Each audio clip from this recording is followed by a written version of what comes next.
make it a pretty worthy upgrade. We'll talk about all that in a sec, but first let's finish up with what's inside the box, where we have the laptop itself, your typical paperwork, along with a power brick and the included charging cable. Now, the only thing worth noting about the paperwork is that the Apple stickers inside of it match the color of the MacBook itself. In our case, it's the all-new midnight color, which carries over to the braided charging cable, with even the end that connects to the MacBook being that dark blue, with the other side, of course, being white in order to match the power brick, which is either a 30-watt adapter like the one we have here, or a 35-watt dual USB-C one that comes included if you get a higher spec model. But here is the MacBook Air itself, and it looks awesome. I really like this midnight color. It's a dark blue that almost looks black depending on how the light hits it.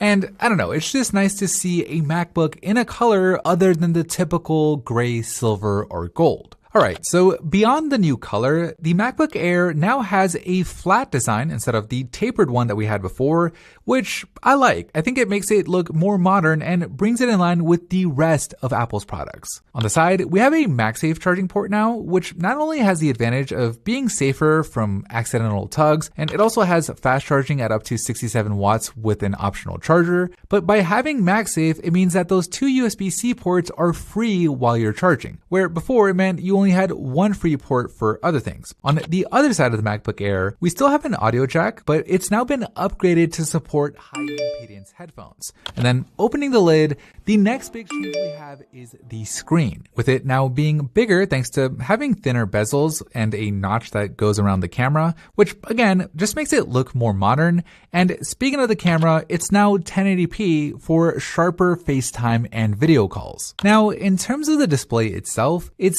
and in addition to the screen, the speakers have also been improved. There's now 4 speakers instead of just 2, which creates a fuller sound experience. The next improvement is on the keyboard. And of course, the biggest new improvement on this entire laptop is what's underneath it, with this chip, which Apple says is between 18 and 35% faster than the M1 chip in the last MacBook Air. Now, in terms of but there is also that 10-core option, and you can now upgrade the max RAM up to 24 gigabytes, whereas before you were limited to just 16. But it isn't all good. It's $200 more expensive than the M1 version. And the second thing is, if you end up going with that $200